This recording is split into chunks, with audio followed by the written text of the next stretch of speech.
Hey there, everybody. Welcome back to the Plat. Purplatypus is the name, and welcome to another Unicorn Overlord video. Today, we are talking about one of my favorite builds. We're going to start doing some build videos, and then we're going to keep doing more videos on specific class breakdowns. I got a bunch I got to do. But this is a build that I wanted to share because I was kind of messing with it, trying to master it today. And I'm still figuring out the best overall core for, the best build for it, but I have the core. I have the identity of what it is. As far as some of the min-maxing it, I'll still need a little bit of help. But let's talk about it. Death of 1,000 cuts. Really quick, before we jump into it. Thank you very much to my members, my supporters. If you would like to support the Plat, please consider becoming a member or supporter. You give a little bit of your money to me, and if enough of you do that, then I have a bunch of money. Ha ha ha ha ha. Anyway, let's jump into it. So, this few important notes about this team. You do not need to use Amalia. There's nothing inherent about this character that is required. I am using them because they have basically the highest physical attack, and they have one of the best accuracies. The combination of those two. They have a B rank on their accuracy and an S rank on their physical attack, which is pretty hard to get. But all you need is someone that can equip a sword. That's it. Someone that can equip a sword. Originally, I was doing this with the Sword Master, and I realized it just wasn't that good because their attacks were just too weak overall. So Amalia felt like it was the best for out of the characters I have access to right now. But as long as they can equip a sword, you got it. Now, secondly, this is a team that is these two units aren't part of it necessarily. This is part of what I'm trying to min-max. It's between these two units right here. You just need a soldier. You don't even need a sergeant. You need a soldier, and you need a character that could use a sword. But this is really all built around the interaction between two weapons here. The Dancer's Delight Sword, and the Druid's Robes. So first, the Dancer's Delight Sword. The other two items are kind of whatever. I like the Sapphire Pendant, but it's really about this. The Dancer's Delight, right? This is a 16 physical attack weapon. Not the best, but it's still okay. 10% crit rate, completely useless in the case of this build. But it gives you Leaping Slash, which is the cornerstone of this ability. Attack a single enemy. Grants the user +1 AP if the attack is a critical. So, first, this goes off. If the attack is a crit, you get an AP back. Now, the soldier has Keen Call here. Activates before an ally attacks. It grants them 100% critical rate. This actually grants you a guaranteed critical. It's even better than 100% crit rate, because if you have a negative crit rate, this will still give you a guaranteed crit. So how do you get a negative crit rate? So basically you use your Leaping Slash, right? It gives you, you're guaranteed a crit, and then you get an AP back. Then you get a negative 30% crit rate, okay? Now, the negative 30% is never relevant because Keen Call always makes you get a guaranteed crit. But if you combine this with the Druid's Robes, Cursed Impetus, activates after the user is debuffed, you get an AP. That means this ability, when you spend 1 AP, you get 2 AP back. Now, it is not an infinite engine, of course, because eventually King Call will run out of PP. So once your sergeant runs out of PP, then you will no longer be able to do this. But you could do 2 sergeants. If you add 4 sergeants, this is just going to keep getting more and more and more and more, because you get the crit, you get a guaranteed crit, you get a guaranteed AP. You get a guaranteed crit, you get a guaranteed AP. So if you added a second, but the issue is this is already doing so much damage. I haven't really needed more damage. The issue is more making sure everyone stays alive, because this has its weaknesses, right? This is, at its core, a slow initiative style of play, because it is not like the nuke where you freeze them all, you hit them, then you do it all again while they're frozen, where you do it all alpha. This is very, very not alpha. It allows you to do 1,000 cuts. It's not. It's like 10 attacks, 8, 9, 10 attacks. But your initiative is 10, and you have to go through every AP. So the enemy team is going to be able to do everything they want to do. They won't be able to do that if you kill them and you start killing them. Then, obviously they'll have less to go on. But this is basically the core here. It's like this loop. You have the Dancer's Delight, the Druid's Robes, and you have the Keen Call.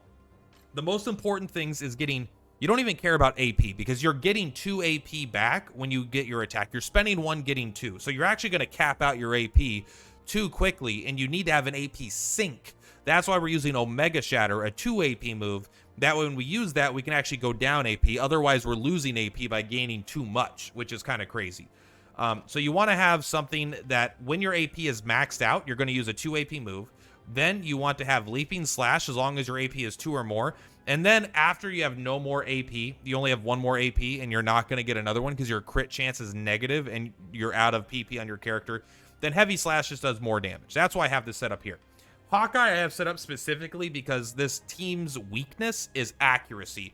Dodge tanks are tough because if you don't land your hit, you don't get a critical. So you're trading 1 AP for 1 AP because you still get the Cursed Impetus, but that could be pretty rough. Hawkeye is not the best way to do this, but because it's kind of expensive, but if you're already hitting things for guaranteed crits and a lot of damage, like it's pretty damn good still. Like you don't need, if their whole team is flyers and dodge tanks, then you shouldn't be using this team against them anyway. But most other teams, like even people that guard, doesn't matter because you hit so fucking hard so much. So I have a specific team set up I'm going to show you to fight against just so I can show you how many attacks we're getting. But really quick, so as far as the secondary main character here, I'm using Flame Javelin. This is not a necessary item. All you need is to get up to 4 PP and make sure that Keen Call is being used on Amalia when she has 3 or less AP, because I don't want her to use Keen Call when she uses her Omega Shatter because it doesn't need to be crit, right? You want the crit on the Leaping Slash because this will give you more and more AP. So I have it set up to not be used on the same turn she's going to use Omega Shatter. And then First Aid could be on. It doesn't matter. You're probably going to use it all here, but in case you don't, then you'll have a sink there at the end of the fight. Flame Javelin is not required. You could use anything you want. I like Flame Javelin because it does good damage and it's good against flyers, which already this team is a little bit weaker against because even though my accuracy is high, it's not absolutely insane. So that is the main stuff. Let's take a look. Dancer's Delight. You can get that in the Drakengard region if you come over here to this main town. I hope this is right. I'm going to be so pissed if I misremember where this is at. So you go over to the final town. You're going to follow the road into this little cave here. And you're going to come over here to this town, Zenova Town, and they've got the Dancer's Delight right here, one of the better weapons in the game. They also have a dirty Gambler's Corn, which I never got. Before an ally attacks, buff a row of allies to grant their next attack 30% attack, plus 50% crit damage, and negative 50 accuracy. That could be a bit rough, but it's definitely good if you have the Omega Strike on. I'm going to buy it just to have it. And then what was the other item? I already forgot. Jump over here. The Druid's Robes. This one, I'm pretty sure you just get from the... It's either the black market in the elf town or it's just in the elf area. I don't remember exactly where it was at, honestly. So I apologize for that one. But the Dancer's Delight's the one that people might miss. This one, as long as you're clearing out zones pretty thoroughly, you should be able to get it. And that is the build. These two characters are completely flexible. I'm going to try doing a...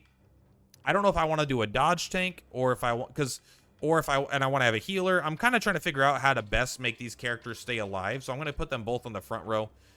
So really, this is the core, is these two units. And the rest of the team is going to kind of adapt, I think, versus what you're fighting against, what they're going to be trying to kill you with. Sometimes you might need healers. Sometimes you might not. If they just have a bunch of housecarls that only attack the front row, just having a dodge tank will easily get you covered there because they won't be able to hit you. If they're starting to get True Strike and stuff, you know, you're going to have to adapt around. So I don't want to get too into the depths about the rest of the team. But let's go ahead and go to a mock battle here, and I'll kind of give you an idea of how the team works. So let's go into a mock battle. We are going to do my Amelia's unit versus this team. This team is not doing anything. They all have their attacks turned off. In fact, everyone on both these teams have their attacks turned off just so they don't fight each other. This is Amelia's show. And I want these guys here because they're all my highest physical defense units, because I want her to be able to do as many attacks as possible. Again, if she kills them, you're going to get less attacks. So the idea with this team was that they'll be able to survive all the attacks, and I don't even remember. But let's take a look. So you're going to see a basic loop here. Actually, sorry. Let's go ahead and really quick turn off Flame Lance too. I forgot to turn off Flame Lance because I wanted to show you there. There we go. Let's turn these off. So it's going to be a lot of standby, all right? That's just the way it's going to be. But let's go here. Let's take a look. So here's the concept. All right, ignore these. I don't even need them in this fight, if I'm being honest. We're going to speed up a little bit. All right, they're all going to stand by. Leaping slash, keen call. Guaranteed crit. Then you smack them, right? And now we got an AP back immediately. We're at 2. And remember, we started at 2. Now we're at 3. We actually gained AP from that attack. And so we're going to do it again. Same exact loop as before. Standby. Leaping slash. We'll go up to 3 AP. You can see it happen right there. You can't actually see it because I'm covering it. There we go. So now we're going up to 4. And now, this time, so we don't actually lose our AP, we are going to use our Omega Shatter. Any 2 AP move will work. That's already 3 attacks, or 4 if you count as Omega Shatter as 2 attacks. So then we'll say 5.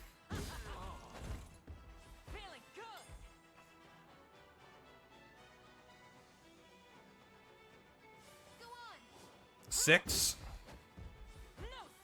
We're up to 4 AP again. All right, 7.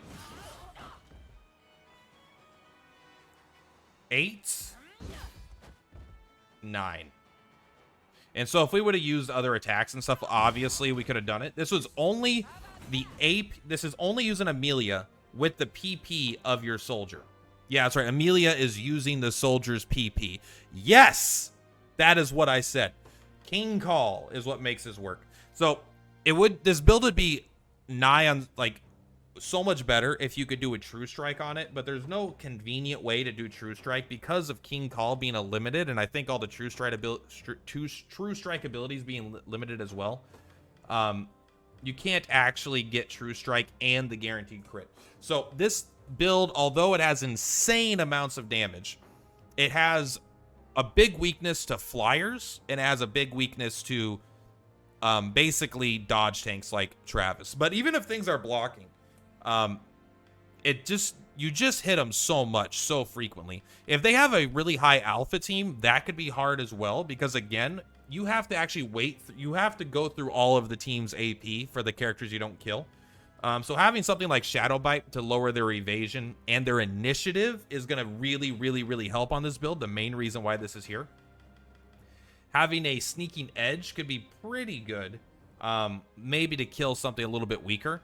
But then having just a good healer, and then I'm considering actually putting I think Elaine could be good in this team, giving us all 20 AP, but he's good, or 20, Juice, having the Swamp Witch, giving them all negative, if you do Curse Swamp, you give them negative 30 evasion, negative 10 initiative, and then you compounding Curse, and then you make it so they all have negative 45 evasion and negative 15 initiative. That's just pretty damn good. Like, that could be good. Also, the Dragon's Roar here could be good. Inflict negative 20 initiative on all enemies. So there's like a couple things you can go here to kind of help you get your turns in first so you start killing stuff. But I'm still min-maxing the actual build itself. But the core is here, right? This is the engine. This is the most important part to figure out. You need the Dancer's Delight, the Druid's Robes, and then a soldier with Keen Call, and then set up your abilities like this, right? You have it set up so you're going to be back row, and so you don't use it if they're at 4 AP. That way you don't get a crit. You get more attacks than you need. You get basically all the attacks. And on this one, you can kind of mess around with a little bit. I don't really use Penetrate. I only have Omega Shatter because you actually need an AP sync. And Cursed Impetus, you just want it to activate under no conditions. I have Hawkeye here specifically to deal with that flying issue. You do less damage, but it still helps you kill shit in those fights that you're weaker against. And the fights where you don't need this, they just don't use it because it's set to only target flyers. And Heavy Slash should be the final slash of the fight because this does 150 potency. And this only does 100. And you're not going to get a crit because you have negative 200, 300% crit rate from all your attacks. So you just want to do the 150 potency on Heavy Slash. So I think Amalia might be one of the best characters for this. There might be another class that's even better, but Not sure yet. Also, I would probably take her off a hardy and put her on double offensive just to get a little bit more damage. Maybe do a little bit of accuracy, but I don't know. I'm not so sure about that one. But yeah, that is the build for this one, guys. Hope you try this one out. Let me know how it works for you. If you like it, let me know. If you hate it, let me know. If you want to figure out how to min-max it with me, also let me know. I'm interested how many other people have come up with this idea.